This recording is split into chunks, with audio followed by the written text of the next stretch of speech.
A warm welcome to you, my dear children. We meet again with Chapter 2 of Unit 9. Chapter 2 of Unit 9. That is Bank Account and Bank Reconciliation Statement. Bank Account and Bank Reconciliation Statement. Well, to start with, in the previous session, I actually had a short discussion right at the start, and we took the cover page of your textbook, the cover page, and the breakdown of subtopics. We went through one by one from each from the first subtopic to the last subtopic, each and every one. And in that breakdown of subtopics, I told you children, I made it clear to you that we are going to learn how to prepare the bank account, the bank book. Some say bank book, some say bank account, it doesn't matter. The bank account or the bank book. And we learn depositing checks, the recording of depositing, issuing checks, how to record issuing checks, how to record dishonoring checks or dishonored checks.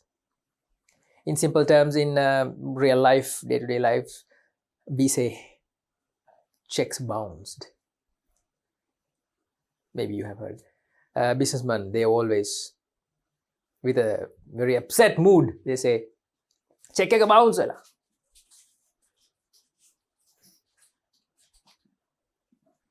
It means that the check has been dishonored.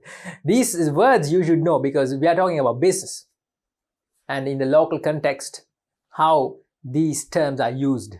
Sometimes dishonoring checks or dishonored checks. These terms are not used. People say check return. Check එක return වෙලා. Have you seen these expressions? They get upset, really upset, when a check gets bounced. But the real term, the proper term is check has got dishonored. You're going to learn about all this, right? And furthermore, we are going to move on to bank reconciliation statement, and we are going to prepare a bank reconciliation statement. Not one, many reconciliations. Right. Okay, good. Today we have a check on board. We have a check on screen. A check. Let's read out the text from the textbook. Issuing of checks. Payments can be made to creditors, purchases and expenses by issuing checks. Here we mean, children, without cash, without making a cash payment, we issue a check. We take the checkbook. We write a check. That's easy. We write a check. All right. Sign it. Issue the check to whoever party, to whoever we're going to pay. We just pay with a check instead of cash. That is the meaning of issuing checks. So we can issue checks likewise to creditors. We can issue to creditors. When we want to, when we have to pay them, right? We can pay with cash or we can pay with a check. It doesn't matter. They will accept. No questions asked. It's easy for us to issue checks. I mean, even though we don't have cash at hand, we can make a payment with a check. Easy, right? Can issue checks for purchases when we purchase goods. You know, purchasing goods, bulks of goods. We purchase from our suppliers. More stock in the business. And for those cash purchases, we pay not with cash, but with a check, right? We pay with a check.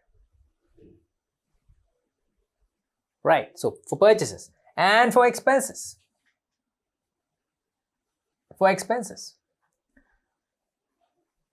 such as if we want to pay the building rent, we can ask the landlord, මහත්තයා මේ මාසෙ check එක මේ rent check එක මම එවන්නම්. We can ask him if he is okay to accept a check for our rent. They accept, all right? So we can pay these expenses with checks by issuing checks, right? When a check is issued, it is a common practice to complete the check and its counterfoil. Something important, something you're going to learn in the future in your grade 11 textbook, in the grade 11 syllabus, first unit, the first lesson. You're going to learn in detail about banking and accounts which are maintained in banks, okay, including current accounts. Current accounts are the accounts which provide the facility of checks. You should know that. Current accounts are the accounts which provide the facility to the customers, to us. Which facility? The check facility. No other account provides the check facility but the current account. Okay, so these facilities are provided by banks through current accounts. You, me, anyone who want to use the facility of checks must open a current account in a commercial bank, right? So when a current account is opened, a checkbook will be provided to the account holder, right? The current account can be opened by a business under your business name or under your name, your personal name. It doesn't matter. I can open a current account in a commercial bank under my name, Prabhat Ranasinghe. So my account belongs to me and the checkbook will be provided to my name. Got it? But if I open the current account under my business name, let's say I have a business, Manahara bookshop. That's my business. I have a bookshop. I can open the current account under the business name, Manahara bookshop, under the name of Manahara bookshop. Then the checkbook will be issued to the business name. All right. Here, the name of the business will be mentioned instead of my name because the current account was opened under the business name. You got it? Right. So, likewise, children, when a check is issued by the account holder, the checkbook is with me. I am the account holder. All right. And when I issue a check, all right,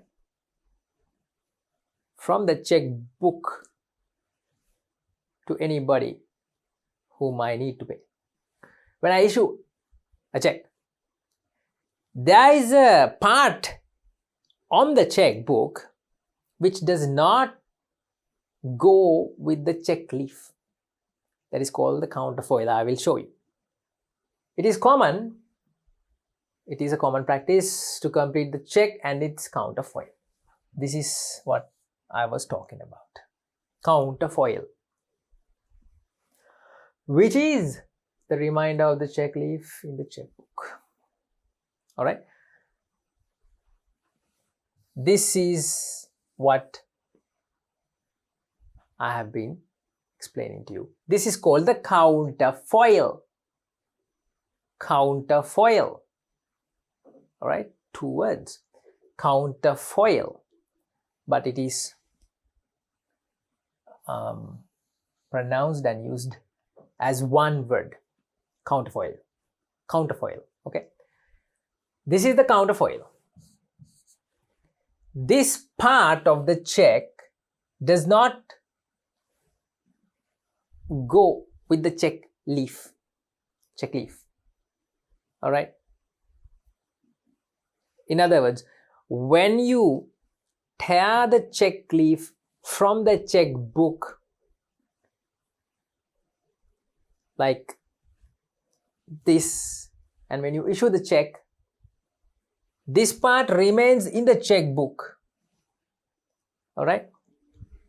The dotted line, the dotted line is here. Right? This is the dotted line. This is the dotted line. From this dotted line only, the check will be torn. You tear the check out. And this part, the check leaf, is given to whoever, is paid. The check leaf is provided to whoever we need to pay. This part remains in the checkbook, the counterfoil. Okay. The important information which is mentioned on that check, such as the name of the payee,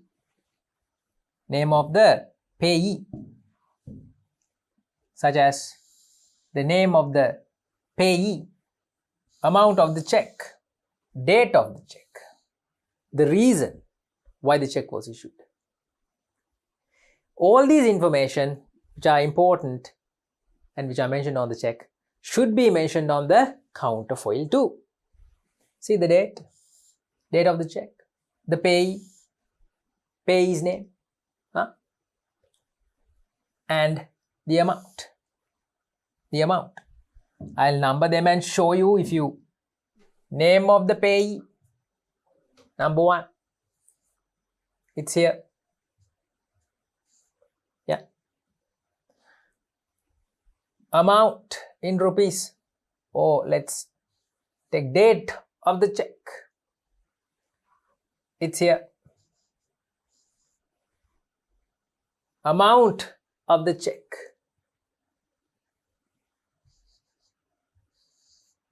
It's here.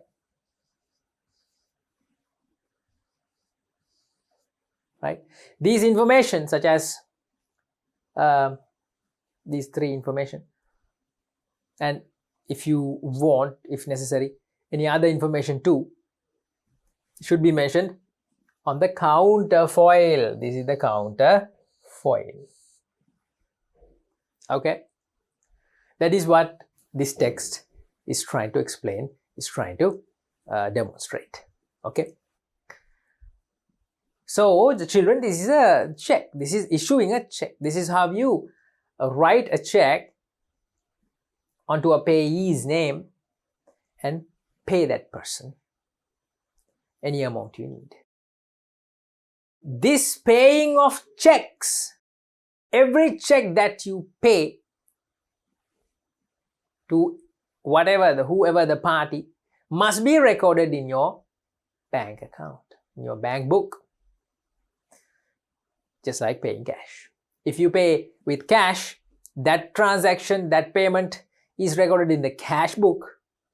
Okay, but if you pay with a check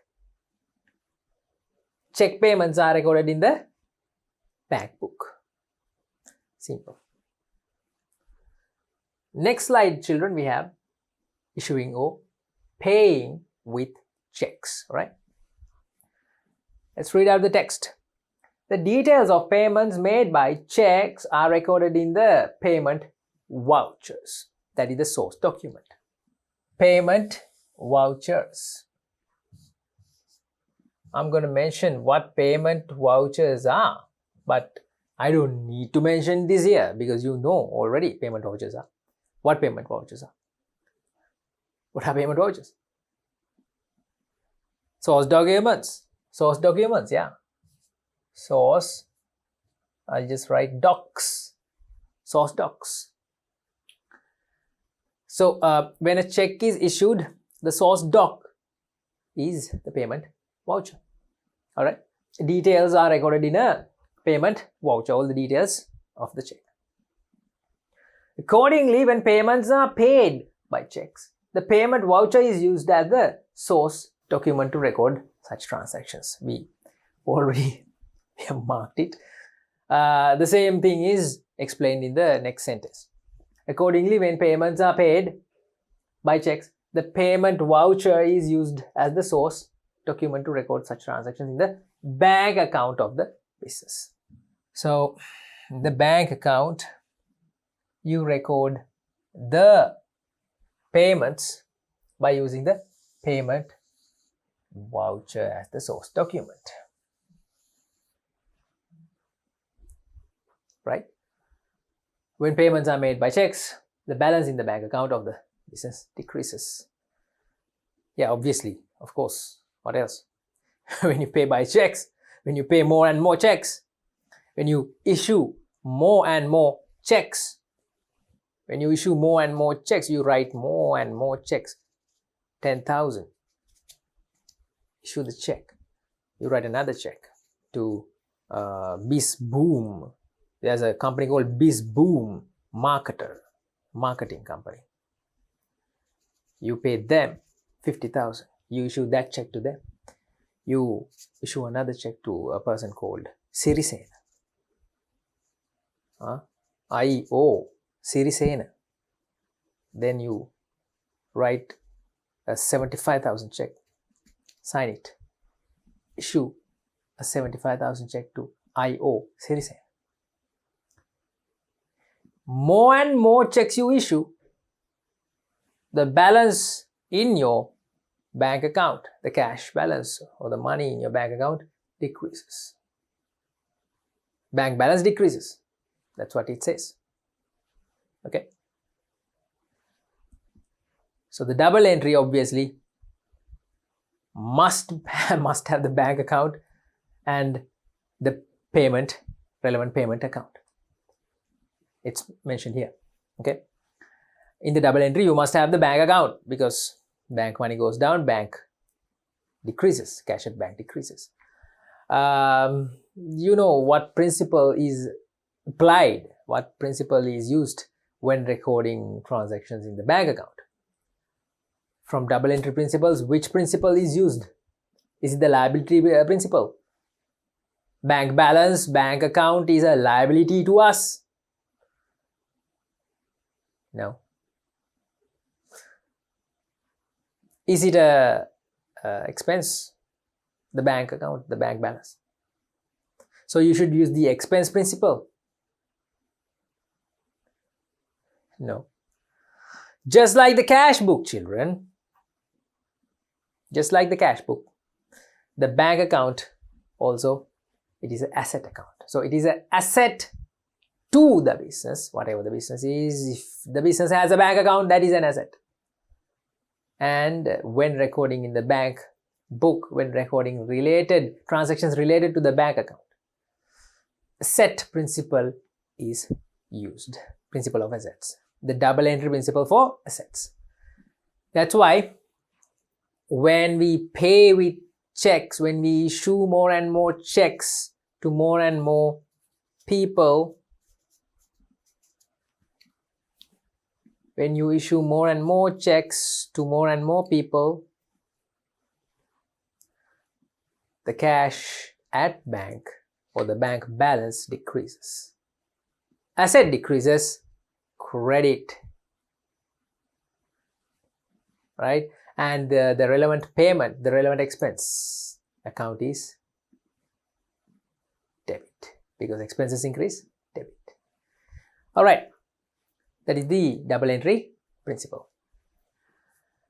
Like I said, here is the double entry principle, children.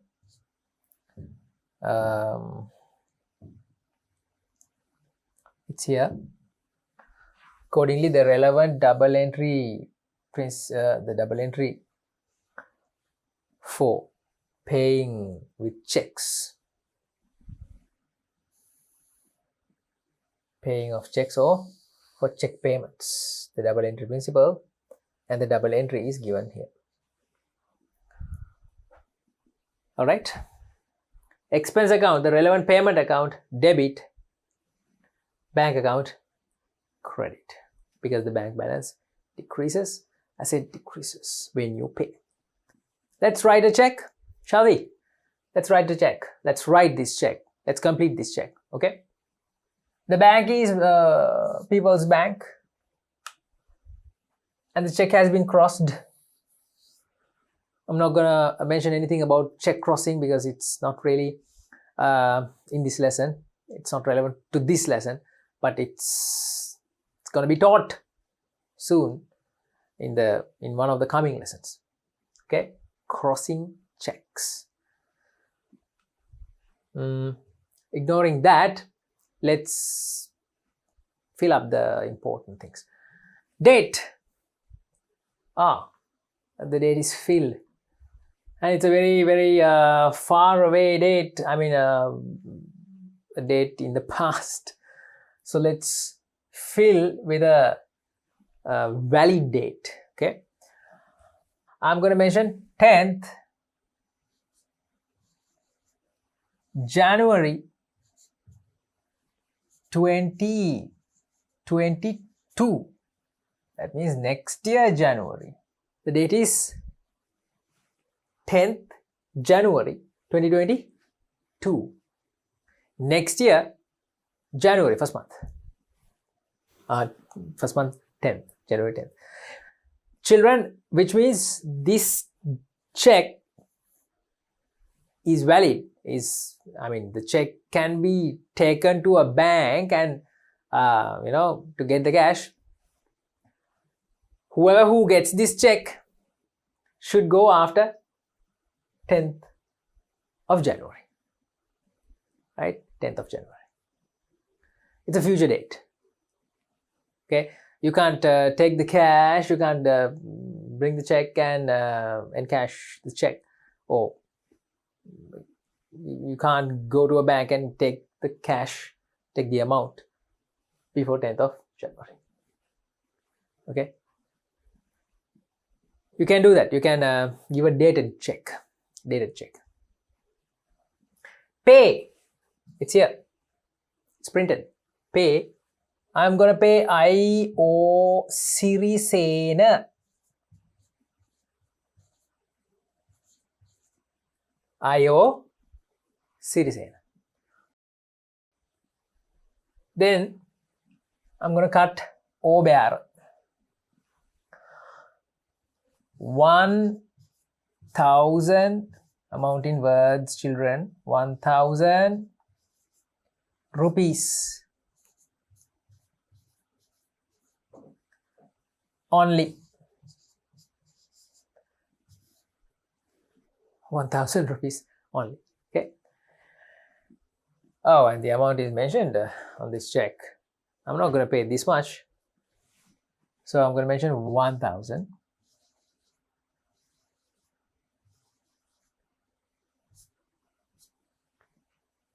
Okay. 1,000. And I'm going to put my signature here.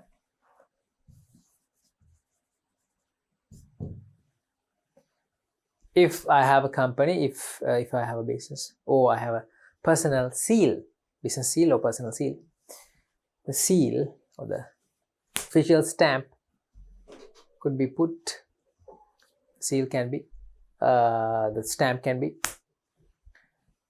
put here, all right, with my signature.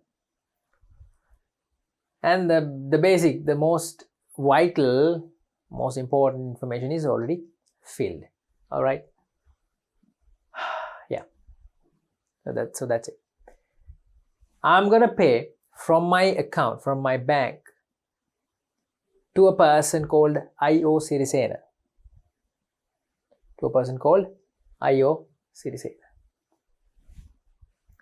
I'm going to pay him 1,000 only. Okay. Which means if this man is a creditor, if this I.O. Sirisena guy, if that guy is a creditor in my business, to record this transaction, the double entry should be bank credit or debit?